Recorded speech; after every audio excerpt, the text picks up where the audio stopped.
देखो इस क्वेश्चन में क्या पूछा गया, कैपिटल एम्प्लॉयड के बारे में पूछा गया ना। कैपिटल एम्प्लॉयड क्या होती है, बैलेंस शीट से समझते हैं इन टर्म्स को। हाँ, ये बैलेंस शीट में हम समझते हैं। कुछ टर्म्स को ध्यान रखना। यहाँ पर नंबर 1 होती है इक्विटी। इक्विटी, इक्विटी का मतलब शेयर कैपिटल भी होता है। इसी को हम ओनर्स फंड भी कहते हैं।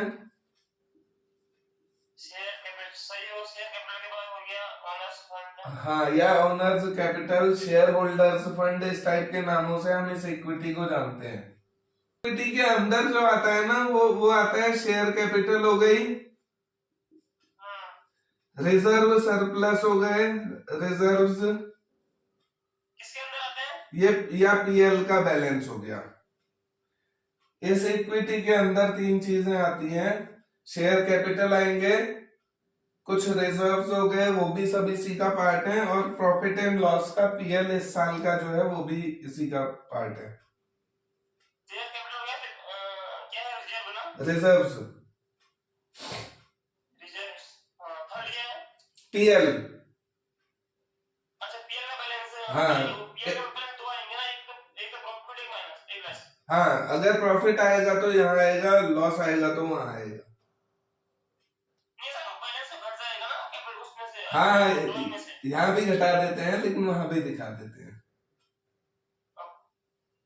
ठीक है, दोनों जगह इसकी जगह है। दूसरा जो होता है वो होता है डेप्ट। दूसरा क्या चीज होती है, डेप्ट।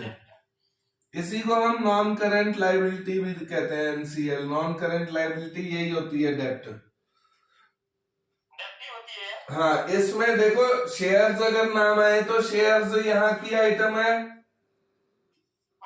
डिबेंचर्स आए तो डिबेंचर्स यहाँ की आइटम है,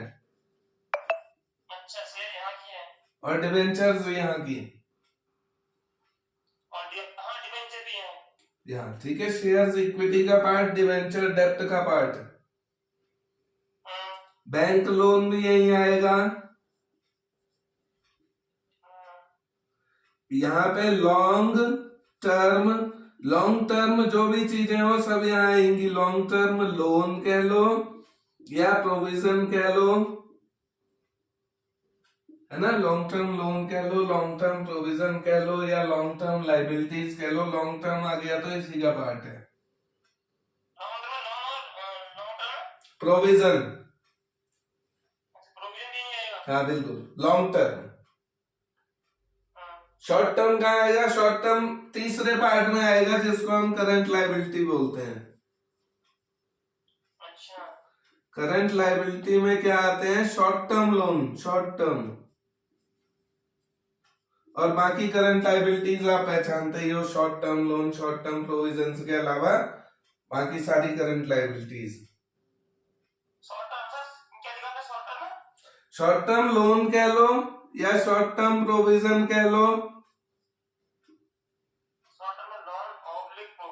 हाँ, फिर बाकी करंट लाइबिलिटीज आप पहचानते ही हो। क्रेडिटर्स हो गए, बिल पेबल हो गए, बैंक ओवरड्राफ्ट हो गया, वो सारे करंट लाइबिलिटीज भी इसका पार्ट है। हाँ सर। समझने वाली बात क्या है, ये जो नंबर 1 है ना,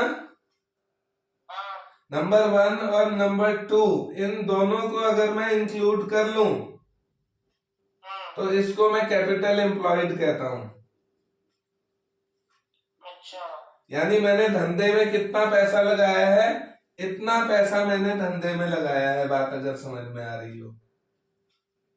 अच्छा, धंधे में इतना पैसा लगाया है।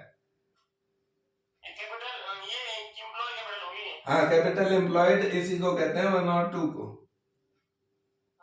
अब इसका फॉर्मूला पूछो तो फॉर्मूले में देखो जो जो चीजें आपको दिख रही है सब इंक्लूड कर दो कैपिटल एम्प्लॉयड में, करंट लाइबिलिटी को छोड़ के। करंट लाइबिलिटी को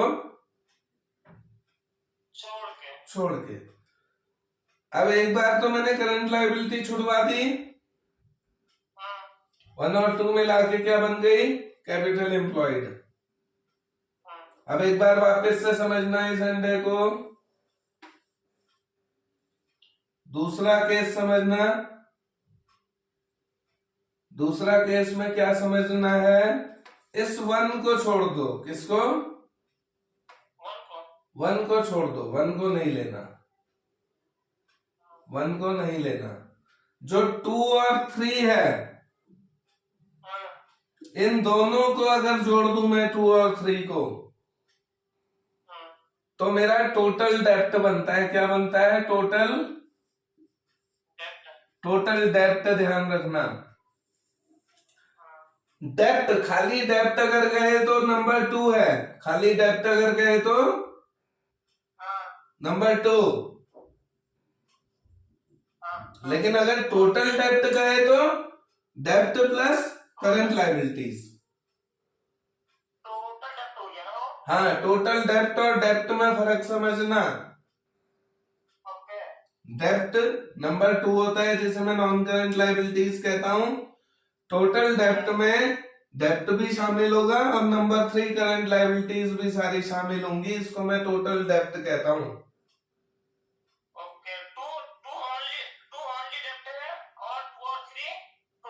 टोटल डेप्ट है, वेरी गुड, बस इतनी बात ध्यान रखनी है। और 1 और 2 अगर मैं जोड़ दूं तो क्या बन जाती है,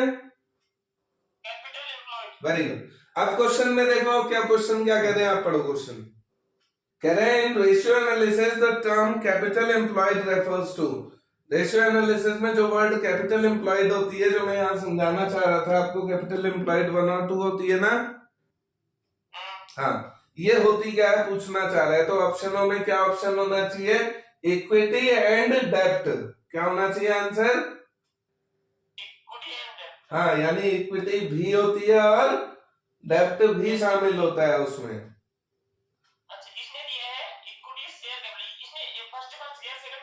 सेकंड नहीं दिया है, और वहां नीचे दूसरे में शेयर होल्डर फंड भी नाम ले रहा है, वो भी देगा। आंसर इसका डी है। नहीं सर, जो सी ऑप्शन है ना, हाँ, शेयर होल्डर फंड ना फर्स्ट में आते ना, सेकंड में तो आते नहीं है। ना वो फर्स्ट में, वो फर्स्ट का ही पार्ट है। शेयर होल्डर फंड भी इसी को कहते हैं, इक्विटी भी इसी को कहते हैं।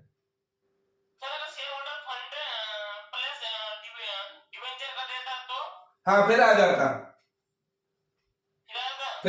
Capital employed. अब देखो कैपिटल एम्प्लॉयड निकालने के कई तरीके हैं, आप कहोगे ना फॉर्मूला नहीं, देखो मैं कैपिटल एम्प्लॉयड निकालने के तरीके बताता हूं आपको। कैपिटल एम्प्लॉयड किसी भी तरीके से पूछी जा सकती थी ऑप्शनों में। ऐसा एक तो ऑप्शन क्या होता, देखो एक ऑप्शन होता या तो इक्विटी और डेप्ट दोनों को जोड़ के ऑप्शन दिया होता, तो आप कह देते हैं हाँ ये है। दूसरा ऑप्शन देखो इधर से भी आ जाता है कभी ऑप्शन, ये क्या कहलाएगा, टोटल एसेट्स। और ये दिया हुआ अगर तुम्हें क्वेश्चन में, तो टोटल एसेट्स यानी ये टोटल लायबिलिटीज भी इसी के बराबर होंगी। तो आप टोटल लायबिलिटी में से खाली किसको घटा दोगे, नंबर 3 को घटा दो ना खाली। मतलब अगर आप टोटल एसेट में से करंट लायबिलिटी हटा दोगे तब भी क्या बचेगी, हाँ, कैपिटल एम्प्लॉयड ही बचेगी। अगर मैं टोटल लायबिलिटी या टोटल एसेट्स में से खाली करंट लायबिलिटी हटा दूं तो वो भी कैपिटल एम्प्लॉयड का फॉर्मूला है।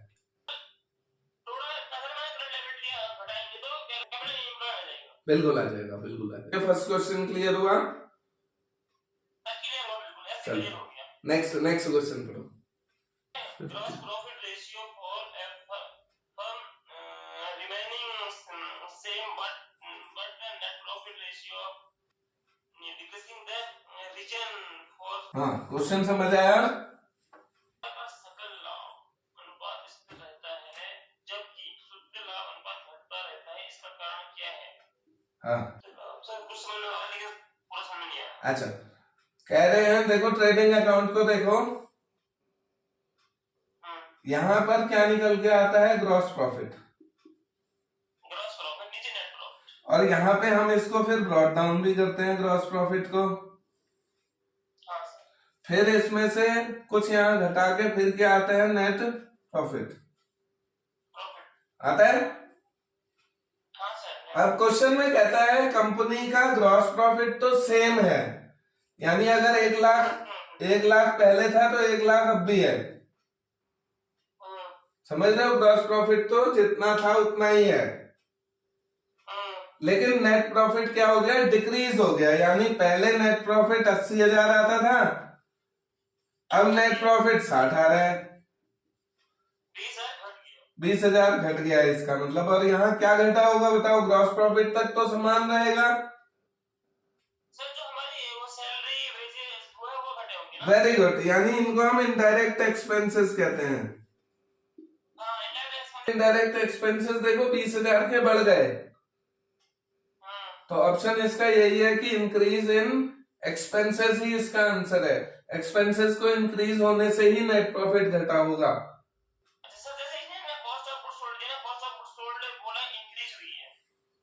Cost of goods sold increase हो गई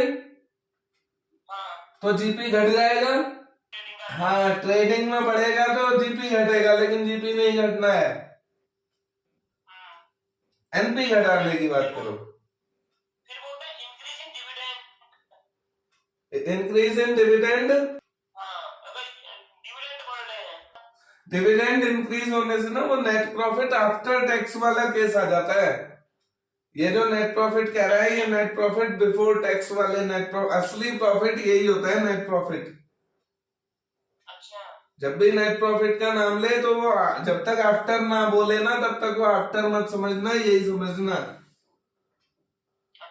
हाँ, जब तक आफ्टर नाम ना ले तब तक वो बिफोर ही है। इसके बाद पे होता है डिविडेंड, इसके बाद। सेल्स अगर घट जाएगी तो जीपी घट जाएगा, जीपी नहीं घटना है। इनडायरेक्ट एक्सपेंसेस का ऋण क्षमता अनुपात 1.5 है, जबकि उद्योग का औसत 1.3 है। इसका मतलब संस्कार में। हाँ बिल्कुल सही क्वेश्चन है। हाँ, डेब्ट इक्विटी मतलब डेब्ट अपॉन इक्विटी। अब तुम देखो डेब्ट को भी पहचानते हो और इक्विटी को भी पहचानते हो, हाँ या ना। डेब्ट क्या होता है,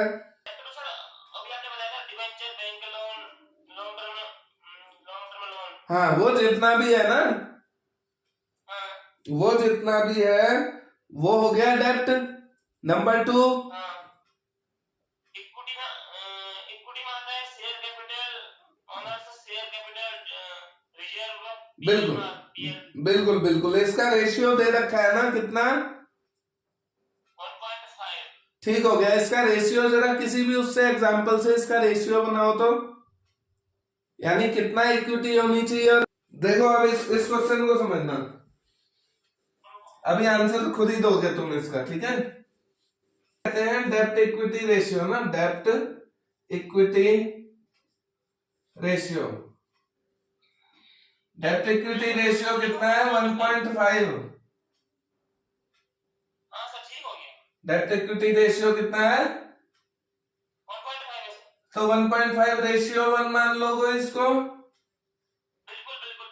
तो मैं अब फॉर्मूला लगाता हूं डेब्ट अपॉन इक्विटी। कौन सा लगा दिया आपने? भाई दो नाम है, देखो एक डेब्ट और एक इक्विटी। तो डेब्ट ऊपर रखना है, इक्विटी को नीचे रखना। अच्छा ओके, ठीक है। तो डेब्ट अपॉन इक्विटी ही डेब्ट इक्विटी रेशियो होता है, और इसका कितना है 1.5 अपॉन 1। इसको ऐसे भी समझ सकते हो कि 1.5 लाख की डेब्ट हो और 1 लाख की इक्विटी हो तो यही रेशियो तो बनेगा। अगर 1.5 लाख का डेब्ट है और 1 लाख की इक्विटी है तो 1.5 रेशियो बनी तो है। बाकी कंपनियों की हालत कहते हैं डेब्ट अपॉन इक्विटी कितनी है, बाकी कंपनियों की भी देखो हालत 1.3 अपॉन 1। इसका मतलब 1,30,000 का डेब्ट 1 लाख की लायबिलिटी पर। अब देखो दोनों कंपनियों की हालत, इस कंपनी की इक्विटी अगर 1 लाख है तो डेब्ट कितना है, 1 लाख और इस कंपनी का अगर 1 लाख की इक्विटी है, शेयर्स 1 लाख के हैं, तो डिबेंचर्स और लोन 1.5 लाख का है। हाँ तो ये कंपनी और कंपनियों के नजरिए से देखो ऑप्शंस में क्या क्या दे रखा है। पहला ऑप्शन देखो, डेप्ट जिसका बड़ा होता है ना, डेप्ट का ज्यादा होना खतरा होता है। उधार अगर तुम्हारे सिर पे, डेप्ट क्योंकि ना डेप्ट बोझ है, इक्विटी बोझ नहीं है। क्या इक्विटी बोझ है? इक्विटी नहीं है। नहीं है। देखो प्रॉफिट होगा तो दोगे, लॉस होगा तो नहीं दोगे। डिबेंचर में ऐसा नहीं है, ये डेप्ट का ऐसा नहीं होता है। डेप्ट पे ब्याज देनी पड़ती है। तुम भले कमाओ भले मत कमाओ, तुम्हें 10% ब्याज देनी है तो देनी है, ये डेप्ट है। अब बताओ, इस कंपनी का डेप्ट ज्यादा है, इक्विटी कम है, तो नुकसान है। नुकसान का मतलब नहीं हुआ, नुकसान में नहीं है ना, फायदे में ये भी चल रही होगी, ऐसा नहीं है।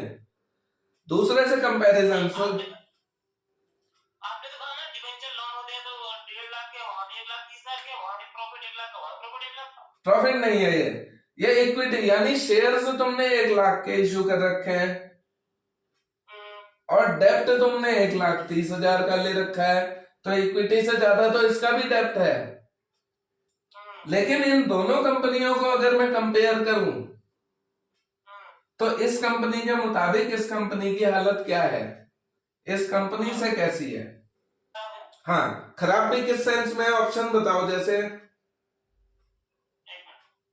सर बोलता हायर लिक्विडिटी, अत्यधिक तरलता है। अच्छा, इसमें लिक्विडिटी ज्यादा होगी क्या? लिक्विडिटी मतलब कैश इसके पास बहुत ज्यादा रखा होगा क्या? सोचो, इक्विटी को भूल जाओ, इक्विटी क्योंकि दोनों की बराबर है। बात आती है डेप्ट पे। तुमने बोझ ले रखा है 1,30,000 का, मैंने बोझ ले रखा है 1,50,000 का, तो इसका मतलब क्या 20,000 रुपए कैश मेरे पास रखा होगा? कैश तो होगा मेरे पास। नहीं होगा। कैश नहीं होगा, आपने वैसे ही लिया होगा लोन में। नहीं, इतना कैश अगर मेरे पास होता तो मैं लोन नहीं लेता। कैश नहीं होगा आपके पास। कैश नहीं, लिक्विडिटी नहीं होगी। लिक्विडिटी लोन से नहीं बनती है। तुम लोन ले रहे हो अगर, तो उसको खाली कैश रख के काम नहीं चलाओगे। लिक्विडिटी इक्विटी से बनती है या और कहीं से बनती है, खुद के पैसे से लिक्विडिटी बनती है। उधार को तुम लिक्विड में नहीं रखते हो, उसको बिजनेस में धोखा होता है तुमने कहीं ना कहीं। Second point, higher financial risk. Risk में है, यही देखो इसका रिस्क, फाइनेंशियल रिस्क समझते हो? फाइनेंस यानी उधार।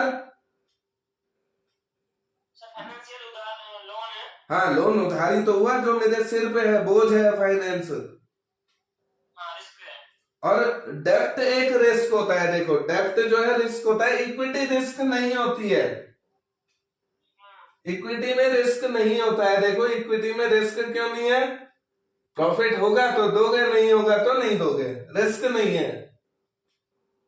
इसमें रिस्क होता है। देखो प्रॉफिट अगर नहीं हुआ तो कहां से दोगे, रिस्क है ना। तो इसका रिस्क ज्यादा है, फाइनेंशियल रिस्क ज्यादा है ये। ठीक है, तो इसका ऑप्शन यही है, फाइनेंशियल रिस्क।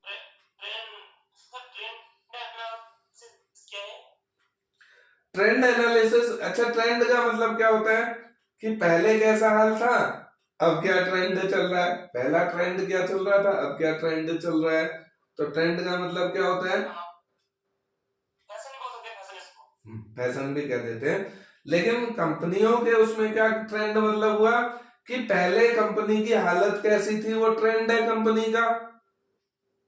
ठीक है, अब कैसी हालत है, तो इसको हम कंपैरेटिव स्टेटमेंट भी कहते हैं, कंपैरिजन।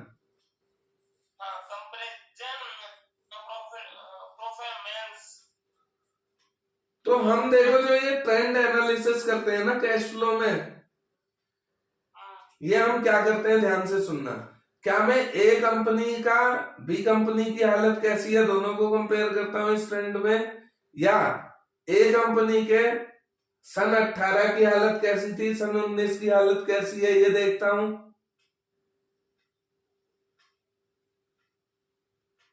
मतलब अलग अलग कंपनियों को कंपेयर करता हूं, या एक ही कंपनी के पिछले साल का क्या था, इस साल का क्या था, ये कंपेयर करूंगा ट्रेंड में। ओके सर ना ट्रेंड में करोगे दूसरी कंपनी से करोगे कंपेयर? नहीं, अपनी कंपनी का पिछले साल का और इस साल की हालत कंपेयर करी जाती है। अच्छा अच्छा, इस साल अगर प्रॉफिट है और अगर साल नुकसान है तो बोल बोलिए पिछला कहां प्रॉफिट है, ऐसा नुकसान है। हाँ, इसको एनालाइज करो, क्यों हुआ ऐसा, क्यों नुकसान हुआ, क्या कॉस्ट बढ़ गई हमारी, क्या वेरिएबल कॉस्ट बढ़ी, क्या फिक्स्ड कॉस्ट बढ़ी, किससे लफड़ा हुआ, क्यों प्रॉफिट कम आया। Over a period of firm. बिल्कुल, एक फर्म के कुछ पीरियड से, कि उस पीरियड से इस पीरियड में क्या फर्क है। ओके समझा गया, क्वेश्चन समझ आया, आंसर मेरे समझ में आ गया। हाँ बिल्कुल, क्वेश्चन समझ आ गया तो आंसर आ जाएगा। Profit is 30%, gross profit is 30% किस पर, of the cost, then what will be the value of the closing stock कितना है बताओ। अगर ग्रॉस प्रॉफिट 30% कॉस्ट पर है तो क्लोजिंग स्टॉक कितना है बता दो, कह रहा है। ओपनिंग स्टॉक 4,80,000 ओपनिंग स्टॉक है। हाँ, परचेज है 13,60,000 की, सेलिंग क्या, सेलिंग एक्सपेंसेस होंगे ये 19,50,000। भाई cost plus profit equals to sale होता है ना, ये तो हमें पता ही है। कॉस्ट, किसी भी चीज की कॉस्ट, उसमें प्रॉफिट जोड़ दो तो सेल हो जाएगी।